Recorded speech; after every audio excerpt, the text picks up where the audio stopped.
Hello everyone, welcome to MS educational TV. इस video में हम डीएड फर्स्ट ईयर पाठ्यक्रम के तहत शिक्षा शास्त्र आईसीटी तथा क्रियात्मक अनुसंधान यानी कि pedagogy across the curriculum ICT and action research के इंपॉर्टेंट क्वेश्चनों को डिस्कस करेंगे। यदि आपको और भी सब्जेक्ट के इंपॉर्टेंट क्वेश्चन की वीडियो देखनी है तो आप मेरे यूट्यूब चैनल के ऊपर जाके देख सकते हैं। फर्स्ट क्वेश्चन देखिए, प्राथमिक विद्यालयों में भवनों की वर्तमान स्थिति का वर्णन कीजिए। वर्तमान स्थिति, प्राथमिक विद्यालयों के भवनों के संबंध में हमारे सामने जो चित्र वर्तमान समय में उभरता है वह अत्यंत निराशाजनक है। ग्रामीण क्षेत्रों में स्थिति और भी गंभीर है। वर्तमान भवनों का रखरखाव बहुत खराब है।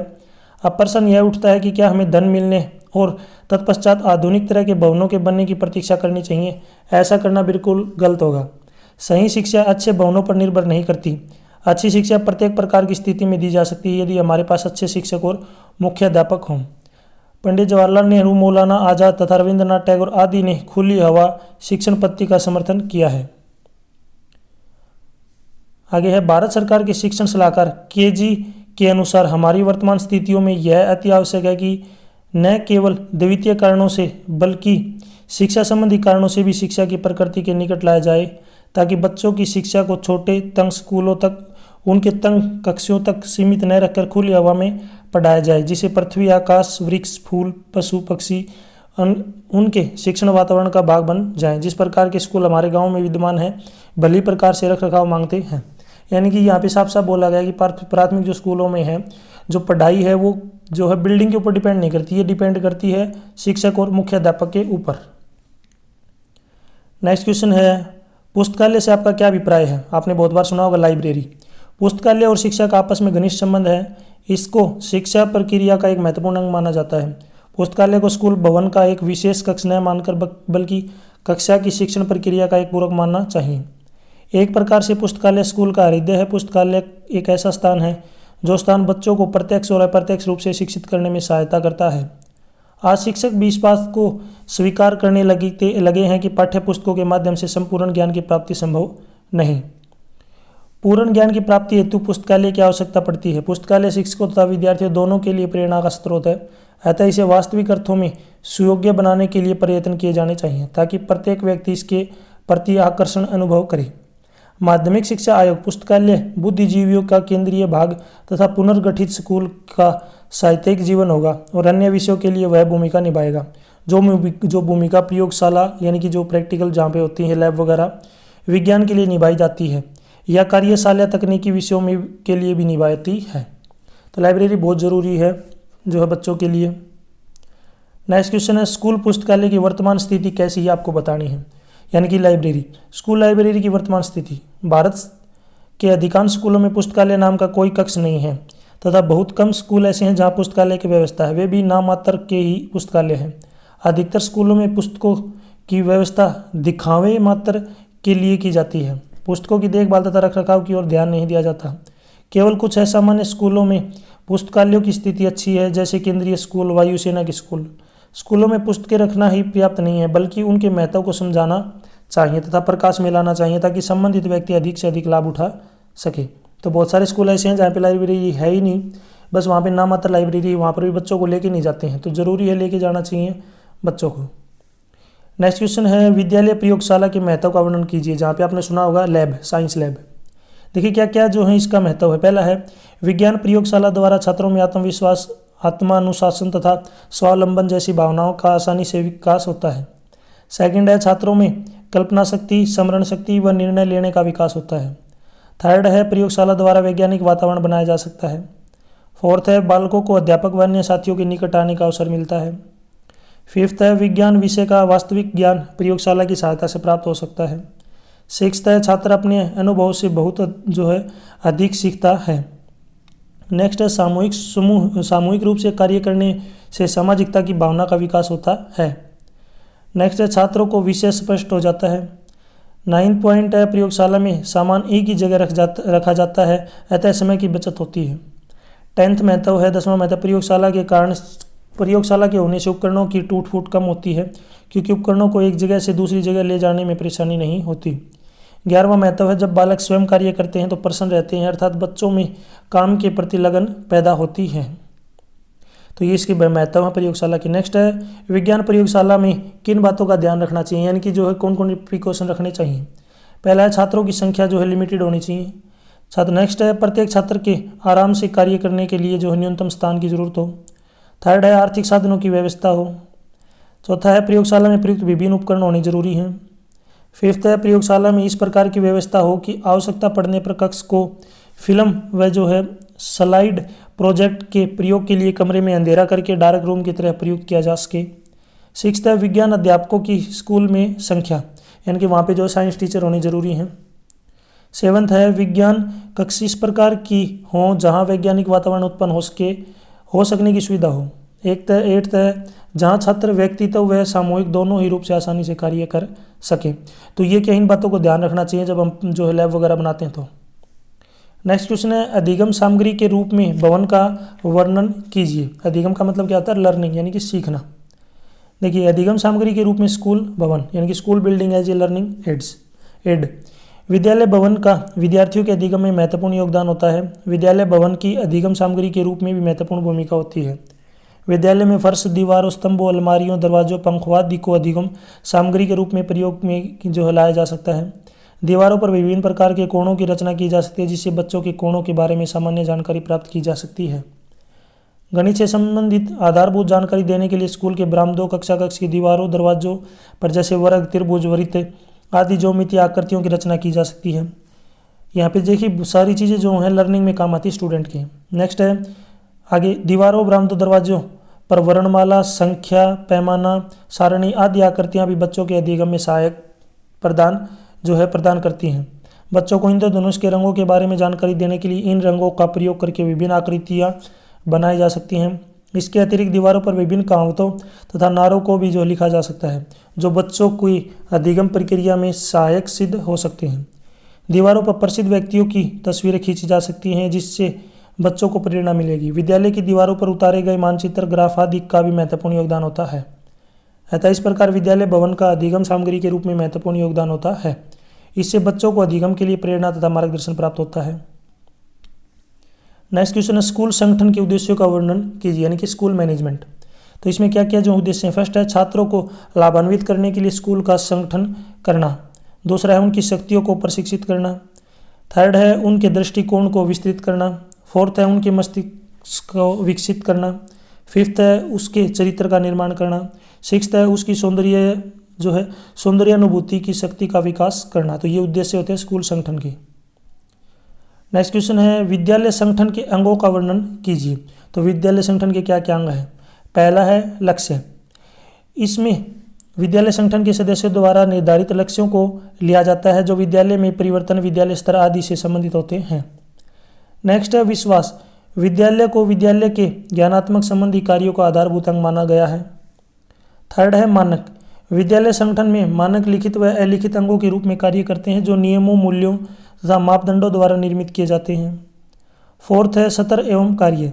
विद्यालय संगठन में सत्र अंग का संबंध कर्मचारी की स्थिति से माना जाता है। अतः विद्यालयों में प्रमुख स्थितियां प्रधानाचार्य, शिक्षक तथा छात्र के रूप में होती हैं जिनके मुख्य 3 कार्य होते हैं। क्या, निर्देशन, शिक्षण तथा अध्ययन माने गए हैं। नेक्स्ट है 5th पॉइंट है सत्ता और शक्ति। सत्ता अंग का विद्यालय संगठन में वही स्थान होता है जो शक्ति में स्वतंत्रता का होता है, क्योंकि कोई भी संगठन बिना सत्ता के कार्यान्वित नहीं हो सकता। वैसे सत्ता 2 व्यक्तियों के बीच का संबंध कहलाता है, जबकि शक्ति एक प्रभाव है जो व्यक्ति की सामर्थ्य तथा योग्यता की ओर संकेत करती है, तथा शक्ति विहीन सत्ता के व्यवहार की तुलना कठपुतली से की जाती है। जैसे कठपुतली के पास सत्ता है पर शक्ति नहीं है, इस प्रकार इन दोनों विद्यालयों के अंगों में शक्ति का विशेष स्थान होता है। नेक्स्ट क्वेश्चन देखिए बहुश्रेणी या बहुकक्ष शिक्षण से आपका क्या अभिप्राय है, यानी कि मल्टी ग्रेड टीचिंग क्या होती है। देखिए बहुश्रेणी या बहुकक्षा शिक्षण जिसको हम बोलते हैं हम ऑफ नॉन ग्रेडेड या फिर मल्टी ग्रेड टीचिंग, भारत में प्राथमिक शिक्षक स्तर पर एक अध्यापकीय स्कूलों का महत्वपूर्ण स्थान रहा है। इसका संबंध उस परंपरा के साथ जुड़ा है जब छात्र गुरु के आश्रम में जाकर शिक्षा प्राप्त करते थे। उस समय एक ही गुरु छात्रों को विभिन्न सत्रों पर विभिन्न विषयों की शिक्षा दिया करता था। प्राचीन भारत में यह प्रणाली उस समय काफ़ी सफल थी, क्योंकि उस समय बहुत कम संख्या में लोग शिक्षा प्राप्त करते थे। लगभग सभी प्रतिष्ठित परिवारों के बच्चों के लिए अलग अलग शिक्षकों की व्यवस्था हुआ करती थी। ऐसा सभी परिवारों के बच्चों की शिक्षा का प्रबंध उसे अकेले ही करना पड़ता था। यह परंपरा उसी समय से चली आ रही है और आज भी हमारे देश में एक अध्यापकीय स्कूलों की अध्यापकीय स्कूलों की व्यवस्था है। आज भी भारतवर्ष में जो है प्राथमिक स्तर पर एक अध्यापकीय या 2 अध्यापकीय वाले स्कूल अस्तित्व में हैं, यानी कि जो है 1 या 2 टीचर ही जो है सभी बच्चों को पढ़ाएंगे सारे सब्जेक्ट, जिनका वर्तमान शिक्षण प्रणाली में महत्वपूर्ण स्थान है। ऐसे स्कूलों में 1 या 2 अध्यापकों को प्राथमिक स्तर पर सभी कक्षाओं को पढ़ाना होता है। शिक्षण कार्य के साथ साथ स्कूल में होने वाली दूसरी शैक्षिक क्रियाओं का भी प्रबंध करना होता है। ऐसी परिस्थितियों में शिक्षक का काम करना बहुत मुश्किल हो जाता है। इस प्रकार एक अध्यापक द्वारा सारे स्कूल की विभिन्न शैक्षिक एवं व्यवस्था संबंधी क्रियाओं को कार्यान्वित करना एवं छोटे स्कूलों को नियंत्रण में रखना अत्यंत कठिन कार्य है। नेक्स्ट क्वेश्चन है, सहयोगी समर्थित अधिगम का वर्णन कीजिए, जिसको बोलते हैं पीयर सपोर्टेड लर्निंग। देखिए, सहयोगी समर्थित अधिगम को सहयोगी अनुशिक्षण कहा जाता है। अनुशिक्षण एक ऐसी प्रक्रिया है जिसमें एक से एक को शिक्षण या अधिगम किया जाता है। इसमें एक व्यक्ति जो वरिष्ठ या पुराना विद्यार्थी या विशेषज्ञ अध्यापक अनुशिक्षक की भूमिका में होता है और अधिगम करता वह होता है जो निर्देशन ग्रहण करता है। सम्मिलित शिक्षा में सहयोगी शिक्षा शिक्षण का सर्वाधिक प्रभावशाली प्रकार है। यह एक ऐसा विषय है जिसकी ओर भारत में बहुत कम ध्यान दिया गया है। इसमें निर्देश होने वाले बालक का ही जो है कोई सहयोगी होता है। इसका अर्थ है कि बालक दूसरे बालकों को एक एक करके पढ़ाते हैं। यह आयु भेद तथा समायु प्रकार का अनुशिक्षण होता है। आयु भेद अनुशिक्षण उस निर्देशनात्मक स्थिति में संबंध रखता है जिसमें समकक्ष उत्कृष्ट बालक अपने से छोटे व निम्न स्तर के बालकों का निर्देशन करते हैं या अनुशीलन करते हैं। समायु अनुशिक्षण वह निर्देशन होता है जिसमें अनुशिक्षण प्रक्रिया में समान आयु के स्तर के बालकों का शिक्षण शामिल होता है। नेक्स्ट क्वेश्चन है, सहयोगी अनुशिक्षण के लाभों का वर्णन कीजिए, यानी कि जो इसके लाभ हैं उनका आपको क्या करना है, वर्णन। देखिए, फर्स्ट लाभ है, इस प्रकार का अनुशिक्षण न केवल विशिष्ट आवश्यकता वाले बच्चों के लिए हितकारी होता है बल्कि सभी बालकों के लिए फायदेमंद होता है। अगर अध्यापक सामग्री या विषय वस्तु से संबंधित कोई कार्यक्रम या योजना आयोजित करता है तो अनुशिक्षण उसकी हर गतिविधि में बहुत मदद करता है। सेकंड है, अनुशिक्षण प्रभावशाली ढंग से विद्यार्थी की अधिगम गतिविधियों की देखरेख करता है। इस दौरान हर गलती को पहचानना एवं ठीक किया जा सकता है। थर्ड है, एक द्वारा दिए गए शिक्षण में असंगत एवं गलत अधिगम को समय रहते सुधारने की संभावना बनी रहती है। फोर्थ पॉइंट है, यह नियमित विद्यार्थियों एवं विशिष्ट बालकों के मध्य सकारात्मक संचार को प्रोत्साहित करता है और इसके द्वारा ही सहयोगात्मक वातावरण में एकत्रित होकर कार्य करने को बढ़ावा देता है। फिफ्थ पॉइंट है, ये सभी बालक दिन प्रतिदिन की गतिविधियों में बढ़ चढ़कर भाग लेने लगते हैं। सिक्स्थ है, यह अधिगम वातावरण की प्रतिस्पर्धात्मक बनाता है। नेक्स्ट क्वेश्चन है, सहकारी अधिगम से आपका क्या अभिप्राय है। सहकारी अधिगम कक्षा की क्रियाओं के संचालन या संगठन का एक उपागम है। ये क्रियाएं शैक्षणिक और सामाजिक अधिगम अनुभवों के रूप में हो सकती हैं। विद्यार्थियों को 2 समूहों में संयुक्त रूप से कार्य करना चाहिए। इसमें हर समूह की सफलता के साथ हर व्यक्ति की सफलता होती है। सहकारिता संयुक्त लक्ष्य प्राप्त करने के लिए इकट्ठे कार्य करना है। सहकारी क्रियाओं में व्यक्ति ऐसे उत्पादन की अपेक्षा करता है जिसमें उसे स्वयं को भी तथा समूह के सभी सदस्यों को लाभ पहुंचाता हो। सहकारी अधिगम छोटे समूहों का जो है अनुदेशात्मक उपयोग है जिसमें विद्यार्थी अपने स्वयं का और दूसरों का अधिगम अधिकतम कर पाएं। इसके अंतर्गत कक्षा के सदस्यों को छोटे समूहों में संगठित कर दिया जाता है। यह सब अध्यापक से निर्देशन मिलने के बाद ही किया जाता है। इसके पश्चात वे सभी उस कार्य को तब तक करते हैं जब तक समूह के सभी सदस्य उस कार्य को सफलतापूर्वक समझ नहीं लेते हैं और उसे पूरा नहीं कर लेते हैं। नेक्स्ट क्वेश्चन है, शिक्षण की मुख्य योजनाएं कौन कौन सी होती हैं। देखिए, किसी भी कार्य को सफलता के साथ पूरा करने के लिए योजना का निर्माण बहुत आवश्यक होता है। इससे समय व शक्ति की भी बचत होती है। यह बात अधिगम प्रक्रिया पर पूरी तरह लागू होता है। किसी भी विषय में अध्यापक को अपने विद्यार्थियों के साथ पूरे वर्ष में जो करना है उसकी योजना अच्छी तरह से बनाना चाहिए। शिक्षण के मुख्य रूप से 3 निम्नलिखित योजनाएं बनाई जाती हैं। पहला है वार्षिक योजना जिसको ईयरली प्लानिंग बोलते हैं। दूसरा है इकाई योजना यूनिट प्लानिंग। तीसरा है दैनिक पाठ योजना यानी कि डेली लेसन प्लानिंग, यानी कि डेली क्या पढ़ाना है। सबसे पहले बात कर लेते हैं यहाँ पे वार्षिक योजना यानी कि ईयरली प्लानिंग। जो कुछ भी एक कक्षा में अध्यापक के द्वारा पूरे वर्ष में किया जाता है उसके द्वारा बनाई जाने वाली योजना को वार्षिक योजना कहते हैं। इसमें निम्न बातों का ध्यान रखना चाहिए। पहला है शिक्षण स्तर में मिलने वाले कुल कार्य दिनों की संख्या। कहने का मतलब जो भी आप तैयार कर रहे हैं प्लानिंग, वो आपको दिनों के हिसाब से तैयार करनी है कि आपके पास कितने दिन है और आप कितने दिन में उसको जो आपने तैयार किया है प्लान वगैरह, लेसन प्लान टीचिंग के लिए, पढ़ाने के लिए, वो कितने दिन में पूरा हो जाएगा। नेक्स्ट है किसी कक्षा के लिए निर्धारित विषय का पाठ्यक्रम होना चाहिए। किसी कक्षा के लिए निर्धारित विषय के शिक्षण के उद्देश्य होने चाहिए। नेक्स्ट है किसी विषय के लिए निर्धारित पाठ्यक्रम में निर्धारित इकाई तथा प्रकरणों की संख्या। और नेक्स्ट है उपलब्ध संसाधन, सामग्री एवं शिक्षण अधिगम परिस्थितियाँ। ये जरूरी है ईयरली प्लानिंग के लिए। नेक्स्ट बात करते हैं इकाई योजना, जिसको बोलते हैं यूनिट प्लानिंग। पूरे वर्ष में क्या कुछ किया जाना है, इसको ध्यान में रखते हुए जो वार्षिक योजना बनाई जाती है, इसे आगे चलकर मासिक, साप्ताहिक तथा दैनिक योजनाओं में बांट दिया जाता है। इसके विभाजन का एक और तरीका है जिसमें हम सत्रीय कार्यों को इकाइयों में विभक्त करते हैं, इसे इकाई योजना कहते हैं। यानी कि जो आपका इकाई योजना का मतलब ये है कि जो भी मासिक, साप्ताहिक और दैनिक योजनाओं में जो बांटा जाता है, किस तरीके से जो पढ़ाना है, वो क्या है, इकाई योजना। थर्ड है दैनिक पाठ योजना, जिसको डेली लेसन प्लानिंग बोलते हैं। जहाँ वार्षिक योजना पूरे वर्ष के लिए बनाई जाती है, इकाई योजना में पूरे पाठ्यक्रम को छोटी छोटी इकाइयों में बांट दिया जाता है। वहीं दैनिक योजना अध्यापक द्वारा दिन प्रतिदिन के कार्यों को नियोजित ढंग से करने के लिए बनाई जाती है, लेकिन आजकल दैनिक पाठ योजना का प्रयोग बिल्कुल कम किया जाता है। दैनिक पाठ योजना का मतलब यह है कि डेली क्या पढ़ाना है, टीचर को किस तरीके से पढ़ाना है, उसको बोलते हैं। नेक्स्ट क्वेश्चन है इकाई योजना से आपका क्या अभिप्राय है, यानी कि यूनिट प्लानिंग क्या है। यदि अध्यापक अपने कार्य को अच्छी तरह से पूरा करना चाहता है तो उसे पहले अपने कार्य की योजना बना लेनी चाहिए। उसे अपना कार्य फिर उसी योजना के अनुसार करना चाहिए। अध्यापक को चाहिए कि वह पूरे पाठ को दैनिक पाठ योजना तथा संपूर्ण पाठ की इकाई योजना बनाए। वास्तव में कोई भी कार्य तभी सफल हो पाता है जब उसके लिए एक अच्छी व व्यवस्थित योजना तैयार की जाए। नेक्स्ट, इकाई शब्द को शिक्षा जगत में लाने का श्रेय हर्बर्ट को जाता है, लेकिन इसका व्यापक प्रयोग सन 1929 के बाद हुआ है। इकाई की प्रमुख परिभाषाएं निम्नलिखित हैं।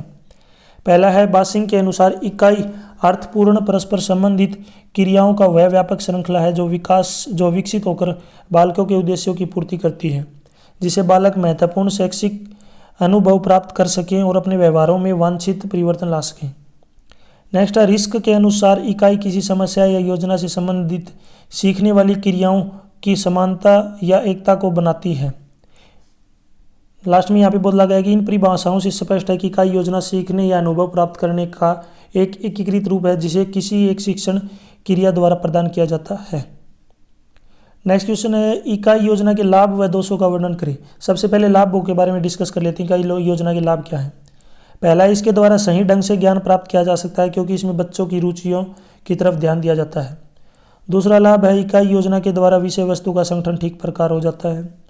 तीसरा लाभ है इकाई योजना के द्वारा शिक्षण अच्छी प्रकार नियोजित हो जाता है। चौथा लाभ है इसके द्वारा अध्यापक और विद्यार्थियों की क्रियाएं पहले ही सुनिश्चित कर ली जाती हैं। फिफ्थ लाभ है इसमें वातावरण को महत्व दिया जाता है जिसके कारण बालक अपने आप को वातावरण के अनुसार ढाल लेता है। अब इसके जो हैं दोषों या फिर कमियों के बारे में डिस्कस कर लेते हैं कि इसकी कमियां और नुकसान क्या क्या है, तो क्या क्या दोष हैं। पहला है इकाई योजना तैयार करना एक कठिन कार्य है, यानी कि हार्डवर्क है। नेक्स्ट है इसमें अधिक धन की आवश्यकता पड़ती है। नेक्स्ट है इसमें अधिक प्रशिक्षित अध्यापकों की आवश्यकता पड़ती है। नेक्स्ट है इकाई योजना के अनुसार पढ़ाने से शिक्षण यंत्रवत हो जाता है। नेक्स्ट क्वेश्चन है पाठ योजना का अर्थ क्या है, क्या होता है। देखिए, शिक्षण प्रक्रिया को सुचारू रूप से चलाने के लिए पाठ योजना बहुत ही जरूरी होती है। पाठ योजना के बाद अध्यापक को कक्षा में किसी प्रकार की कठिनाई नहीं आती और वह शिक्षण अधिगम कार्य को भली भांति अपनी मंजिल तक पहुंचा सकता है। शिक्षक को शिक्षण के दौरान 3 अवस्थाओं से गुजरना पड़ता है। पहला है शिक्षण से पहले की अवस्था, दूसरा है शिक्षण अवस्था, तीसरा है शिक्षण के बाद की अवस्था। अब यहाँ पे देखिए, पाठ योजना का संबंध शिक्षण से पहले की अवस्था के साथ है। पाठ योजना शिक्षण क्रिया की एक योजना है। पाठ योजना को विभिन्न विद्वानों के द्वारा अलग अलग ढंग से जो है परिभाषित किया गया है। पहला है डेविस ने क्या कहा कि डेविस ने के अनुसार कक्षा में जाने से पहले शिक्षक को पूरी तैयारी कर लेनी चाहिए क्योंकि शिक्षा की प्रगति के लिए कोई बात बाध्य नहीं है जितनी कि शिक्षण की अपूर्ण तैयारी। दूसरा है बीनिंग एवं बीनिंग के अनुसार दैनिक पाठ योजना के निर्माण में उद्देश्यों को परिभाषित करना, पाठ्य पुस्तक का चयन करना और उसे क्रमबद्धता से व्यवस्थित करना और विधियों तथा प्रक्रिया का निर्धारण करना शामिल है। नेक्स्ट क्वेश्चन है पाठ्य योजना की आवश्यकता का वर्णन करें कि पाठ्य योजना की आवश्यकता क्यों है। पहला है, किसी भी विषय के शिक्षण के लिए व्यापक उद्देश्यों को परिभाषित करने के लिए पाठ्य योजना बहुत ही सहायक सिद्ध होती है। दूसरा है, पाठ्य योजना के द्वारा अध्यापक विद्यार्थियों की तर्क शक्ति, विचार, निर्णय लेने, कल्पना शक्ति का विकास कर सकता है। तीसरा है, विद्यार्थियों को नवीन ज्ञान प्रदान करने के लिए पाठ्य योजना बहुत जरूरी होती है। चौथा है, इसके द्वारा शिक्षण कार्य को अधिक रुचिपूर्ण बनाया जा सकता है। पाठ्य योजना तैयार करने से शिक्षक यह मान पाता है कि उसे कक्षा कक्ष में कौन कौन सी गतिविधियां करवाने हैं जिससे शिक्षण अधिगम प्रक्रिया अधिक रुचिकर बन जाए। फिफ्थ पॉइंट है, पाठ्य योजना तैयार करने से पाठ्यक्रम के विभिन्न पाठों के बीच एक संबंध स्थापित हो जाता है जिससे पाठ्यक्रम आसानी से पूरा किया जा सकता है तथा छात्र सुसंगठित ज्ञान प्राप्त कर पाते हैं। नेक्स्ट क्वेश्चन है, पाठ्य योजना की विशेषताओं का वर्णन कीजिए कि पाठ्य योजना की क्या क्या विशेषताएं हैं। देखिए, सबसे पहली विशेषता है कि पाठ्य योजना को सोच समझकर बनाया जाना चाहिए। दूसरा, एक अच्छी पाठ्य योजना के तहत सभी प्रकार के निर्णय कक्षा में प्रवेश करने से पहले तथा पाठ्य योजना बनाते समय ही ले लेने चाहिए ताकि कक्षा कक्ष में किसी प्रकार का विचलन न हो और शिक्षण अधिगम कार्य में कोई परेशानी न हो। थर्ड पॉइंट, अच्छी पाठ्य योजना से कक्षा में होने वाली गतिविधियों के बारे में पता चल जाता है। चौथा है, अच्छी पाठ्य योजना से सहायक सामग्री की आवश्यकता का पता चलता है कि अध्यापक को कौन कौन सी सहायक सामग्री कक्षा कक्ष में ले जानी चाहिए। पांचवा है, अच्छी पाठ्य योजना में शिक्षण के दौरान बच्चों की रुचि बनी रहती है। छठा, एक अच्छी पाठ्य योजना में अध्यापक अपनी कमियों और विशेषताओं की ओर विशेष ध्यान दे सकता है जिससे वह अपनी कमियों को दूर कर सकता है तथा विशेषताओं को और अधिक बढ़ावा दे सकता है। सातवां है, एक अच्छी पाठ्य योजना में विद्यार्थियों की विशेषताओं और विकास की झलक स्पष्ट नजर आनी चाहिए। नेक्स्ट है, एक अच्छी पाठ्य योजना से भविष्य में शिक्षण के लिए उत्तम नियोजन का रास्ता खुल जाता है। नेक्स्ट क्वेश्चन है, विशिष्ट शिक्षा का क्या अर्थ है जिसको हम स्पेशल एजुकेशन बोलते हैं। प्रकृति के नियम के अनुसार कोई भी दो व्यक्ति या बालक एक जैसे नहीं हो सकते, भले ही वो देखने में एक जैसे लगें, परंतु गुण, चरित्र, आचार, विचार के आधार पर उनमें भिन्नता होती है। विद्यालय जाने वाले लगभग बालक सामान्य स्तर के होते हैं, परंतु कुछ बालक सामान्य स्तर से ऊपर के स्तर के होते हैं और कुछ नीचे के स्तर के होते हैं। सामान्य रूप से ऊपर और नीचे के स्तर के बालकों को हम विशिष्ट बालक या असामान्य बालक की श्रेणी में रखते हैं। इस तरह के बालकों के लिए भी शिक्षा का प्रबंध करना सरकार का कर्तव्य है। इन बालकों में कुछ प्रभावशाली, सृजनात्मक, पिछड़े तथा मंदबुद्धि के होते हैं और कुछ शारीरिक रूप से कमजोर बालक भी होते हैं। इस प्रकार के बालकों की पहचान बुद्धि परीक्षणों के आधार पर की जाती है। उनकी आवश्यकताओं, गुणों, क्षमताओं तथा रुचियों के अनुसार उनके लिए विशेष शिक्षा का प्रबंध करना पड़ता है, तो उसके लिए इसको हम बोलते हैं स्पेशल एजुकेशन। नेक्स्ट है, देखिए आप समझ गए होंगे, स्पेशल एजुकेशन स्पेशल बच्चों को दिए जाते हैं जो कि असामान्य या फिर विशिष्ट बच्चे हैं, यानी कि और बच्चों से क्या है, वो जो मेंटली या फिर जो है फिजिकली अलग है, उनसे अलग है। जो है नॉर्मली तो क्या है, माइंड के बेस पे जो अलग होते हैं उनके लिए स्पेशल एजुकेशन दी जाती है। विशिष्ट शिक्षा के उद्देश्यों का वर्णन कीजिए। यह मानसिक तथा शारीरिक रूप से प्रभावित बच्चों को आत्मनिर्भर बनाती है। सेकंड है, यह बालकों में आत्मविश्वास पैदा करती है। यह थर्ड है, यह विशिष्ट बालकों में हुई हीन भावना को दूर करती है। फोर्थ है, यह विशिष्ट बालकों को देश के मुख्य धारा से जोड़ती है। फिफ्थ है, इस शिक्षा का मुख्य उद्देश्य साधारण लोगों के विशिष्ट बालकों के प्रति सोच व दृष्टिकोण को बदलना है। सिक्स्थ है, यह बालकों में प्रेरणा प्रदान करती है ताकि वे भी अपने जीवन के उद्देश्य को प्राप्त कर सकें। नेक्स्ट क्वेश्चन है, विद्यार्थियों के समूह के जो है प्रत्यक्षीकरण का वर्णन कीजिए। वर्णन करना आपको, देखिए इसका मतलब क्या होता है, विजुअलाइजिंग ग्रुपिंग ऑफ स्टूडेंट, विद्यार्थियों के समूह का प्रत्यक्षीकरण। अध्यापक के कक्षा में प्रवेश करते ही उनका पहला कार्य कक्षा की स्थिति अवलोकन करना है। वह कक्षा के आकार को देखते हुए विद्यार्थियों का प्रत्यक्षीकरण करके यह पता लगाता है कि विद्यार्थी कैसे हैं और विद्यार्थियों के प्रत्यक्षीकरण से यह जानने का प्रयास करता है कि कौन सा विद्यार्थी उत्साहित करने वाला है और कौन सा विद्यार्थी हतोत्साहित करने वाला है, यानी कि कौन सा बच्चा अच्छा है, यानी कि जो है शरारत वगैरह कम करता है और कौन सा बच्चा जो शरारत ज़्यादा करता है। यह प्रत्यक्षीकरण आरंभ के कुछ सेकंड में ही हो जाता है। कक्षा के आकार की अनुभूति के बाद अध्यापक यह मालूम करता है कि छात्रों का स्तर कैसा है, विषय के संबंध में पूर्व ज्ञान कितना है, निम्नलिखित बातों को जांचने का प्रयास करता है। बुद्धि, अभिरुचियाँ, अभिवृत्तियाँ, रुचियाँ, पृष्ठभूमि आदि, इन सभी को भी जानने का प्रयास करता है। नेक्स्ट है, छात्रों की क्षमताओं और योग्यताओं का उपचार। नेक्स्ट है, छात्रों की अभिवृत्ति व एवं अभिरुचियाँ। नेक्स्ट है, छात्रों की शैक्षिक पृष्ठभूमि क्या है, इन सभी को जो है नोट करता है। नेक्स्ट देखिए यहाँ पे, अध्यापक अपने प्रत्यक्षीकरण से छात्रों की योग्यताओं एवं अभिरुचियों के संबंध में जानकारी प्राप्त करता है और उनको ध्यान में रखते हुए अपनी शिक्षण की अनुक्रियाओं का आरंभ करता है। नेक्स्ट क्वेश्चन है, पाठ्य पुस्तकों के क्या लाभ हैं? टेक्स्ट बुक, आपको पता होगा टेक्स्ट बुक, इनके लाभ क्या हैं ये आपको बताना है। आज की पूरी शिक्षा पाठ्य पुस्तकों पर आधारित है। आज यह शिक्षा के मुख्य साधन के रूप में का प्रयोग की जाती है। पाठ्य पुस्तकों के अतिरिक्त अन्य पुस्तकें भी शिक्षा के क्षेत्र में सहायक होती हैं। पाठ्य पुस्तकें अध्यापक एवं विद्यार्थियों के लिए उपयोगी हैं। पाठ्य पुस्तक के लाभ क्या क्या हैं? देखिए निम्नलिखित लाभ होते हैं, क्या क्या लाभ हैं। पहला है, पाठ्य पुस्तकों की सहायता से शिक्षा की प्रक्रिया बड़े व्यक्ति जो है व्यवस्थित ढंग से चलती है। सेकंड है, पाठ्य पुस्तकों की सहायता से बच्चों को यह पता रहता है कि उन्हें क्या पढ़ना है और कितना पढ़ना है। थर्ड है, पाठ्य पुस्तकें अध्यापक को पाठ तैयार करने में सहायक होती हैं। चौथा है, शिक्षण में एक रूपता लाने के लिए भी पाठ्य पुस्तकें आवश्यक होती हैं। पांचवा है, पाठ्य पुस्तकों की सहायता से एक साथ अनेक बच्चों को पढ़ाया जा सकता है। सिक्स्थ है, ये पुस्तकें पाठ को दोहराने एवं गृह कार्य करने में भी बच्चों की सहायता करती हैं। सातवां है, पाठ्य पुस्तकों के अध्ययन से बच्चों में स्वाध्याय की आदत का निर्माण होता है। आठवां है, पाठ्य पुस्तकें अध्यापक के पूरी तरह निपुण न होने की कमी को पूरा करती है। यानी कि टीचर को जो है पूरा ज्ञान मिल जाता है, अगर उसको थोड़ी बहुत नॉलेज कम है तो वो पुस्तकें पढ़ के अपना पूरी नॉलेज को बढ़ा सकता है। नेक्स्ट है, पाठ्य पुस्तकें बच्चों के ज्ञान की परीक्षा लेने में भी सहायक होती हैं। 10th पॉइंट है, पाठ्य पुस्तकें ज्ञान के विकास के साथ साथ बच्चों का मनोरंजन भी करती हैं, यानी कि बच्चे जो अपना टाइम पास भी कर सकते हैं। नेक्स्ट है, पाठ्य पुस्तकों के कार्यों का वर्णन करके क्या क्या कार्य हैं। पहला है, पाठ्य पुस्तकें पाठ्य सामग्री को जुटाने और व्यवस्थित करने का कार्य करती हैं। दूसरा है, पाठ्य पुस्तकें इस बात का भी जो है संकेत देती हैं कि किसी भी विषय वस्तु के बारे में अध्यापक को क्या क्या जानकारी होनी चाहिए। तीसरा है, एक अच्छी पाठ्य पुस्तक सहायक सामग्री के बारे में भी जानकारी देती है। 4th पॉइंट है, पाठ्य पुस्तकें अध्यापक छात्रों के लिए मार्गदर्शक का कार्य करती हैं। 5वां है, पाठ्य पुस्तकें होने के कारण छात्र अध्यापक की अनुपस्थिति में भी पुस्तकें पढ़ते रहते हैं, जिससे कक्षा में अनुशासन बना रहता है। 6ठा है, पाठ्य पुस्तकें छात्रों के मूल्यांकन में भी सहायता करती हैं, यानी बुक के ये फायदे होते हैं। नेक्स्ट क्वेश्चन देखिए, प्रश्नों के निर्माण के उद्देश्यों का वर्णन कीजिए कि उसके क्या क्या उद्देश्य होते हैं प्रश्न निर्माण के, यानी कि पर्पजेज ऑफ क्वेश्चन फ्रेमिंग। पहला है, बालकों को अभिप्रेरित करने के लिए जरूरी है प्रश्न निर्माण। दूसरा है, बालकों की रुचि उत्पन्न करने के लिए।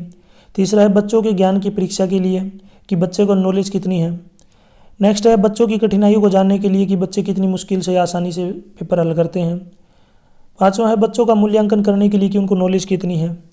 6ठा है, बालकों का ध्यान केंद्रित करने के लिए कि उनका ध्यान पढ़ाई में रहे। 7वां पॉइंट है, बच्चों की झिझक को दूर करने के लिए उनका एजिटेशन दूर हो जाएगा पेपर इसके प्रश्नों को हल करने से। 8वां, बच्चों द्वारा सीखे गए ज्ञान को दोहराने व प्रयोग करने के लिए भी जरूरी है प्रश्नों का निर्माण। नेक्स्ट क्वेश्चन है, अच्छे प्रश्न की विशेषताओं का वर्णन कीजिए कि अच्छे जो प्रश्न होगा, characteristic of good question. Good question किसको बोलेंगे। पहला है, प्रश्न होने चाहिए ऐसे होने चाहिए जिनकी सहायता से शिक्षण के उद्देश्य को प्राप्त किया जा सके, यानी कि सिलेबस से रिलेटेड होनी चाहिए। दूसरा है, प्रश्नों की भाषा सहज और सरल होनी चाहिए कि बच्चे उसको समझ सकें। तीसरा है, प्रश्न ऐसे होने चाहिए कि सभी पर बालक उनका उत्तर देने के लिए तैयार हो जाएं, यानी कि सभी बच्चे जो अटेम्प्ट करें। चौथा है, प्रश्न ऐसे होने चाहिए जिनका उत्तर देने के लिए बालक को अपनी मानसिक शक्तियों का प्रयोग करना पड़े, यानी कि वो अपना जो है थोड़ा माइंड यूज करें क्वेश्चन सोल्व करने के लिए। 5th है, प्रश्न इतने सरल और छोटे होने चाहिए कि उनका उत्तर छोटे छोटे वाक्यों में दिया जा सके। 6ठा है, प्रश्नों का अर्थ निश्चित होना चाहिए। 7th है, प्रश्न पाठ के प्रत्येक भाग से पूछे जाने चाहिए। लास्ट वाला सबसे जरूरी है कि जो क्वेश्चन है वो आपके कंप्लीट जो बुक है जो पार्ट है उससे पूछा जाए, यानी कि जो लेसन पढ़ाया गया है तो उसी में से जो कंप्लीट पूछा जाए और हर एक पार्ट में से। नेक्स्ट क्वेश्चन है, प्रश्नों के दोषपूर्ण रूप का वर्णन कीजिए कि क्या क्या जो है इसके जो है डिफेक्टिव कि नुक्स जो है इसके क्या क्या दोष हैं, दोष क्या क्या है। पहला देखिए, कुछ प्रश्न अध्यापक अपना कथन पूर्ण करते ही पूछ लेते हैं जो कि पूरी तरह से उचित नहीं होता, क्योंकि उन प्रश्नों में बालकों की विचार स्मृति और तर्क शक्ति का विकास नहीं होता, यानी कि जो टीचर है वो सीधा ही जो है करवाते ही क्वेश्चन पूछता है। दूसरा है, हाँ या ना वाले प्रश्न भी दोषपूर्ण है, क्योंकि ऐसे प्रश्नों के उत्तर बच्चे बिना सोचे समझे अनुमान से ही दे सकते हैं, यानी कि तुक्के मारना एक तरीके से। अगर कोई क्वेश्चन ट्रू फॉल्स का है तो उसको अगर नहीं आता है तो 2 में से एक जरूर करेगा, या तो ट्रू करेगा या फॉल्स करेगा। हो सकता है गलती से वो क्वेश्चन ठीक भी हो जाए। थर्ड है, कुछ प्रश्नों में अध्यापक अंत में ठीक है न आदि जोड़कर अपने कथन की बालकों से पुष्टि करवाता है। ऐसे प्रश्न बालकों की विचार प्रक्रिया को कुंठित कर देते हैं, अतः शिक्षक को ऐसे प्रश्नों का प्रयोग नहीं करना चाहिए। कई बार नहीं होता, कोई क्वेश्चन समझा दिया और टीचर लास्ट में बोलता है ठीक है बेटा समझ में आ गया, ठीक है, तो अपने आप जो है क्या करता है, मन को जो है पुष्टि करता है अपनी खुद की, चाहे बच्चों को आया हो नहीं आया हो।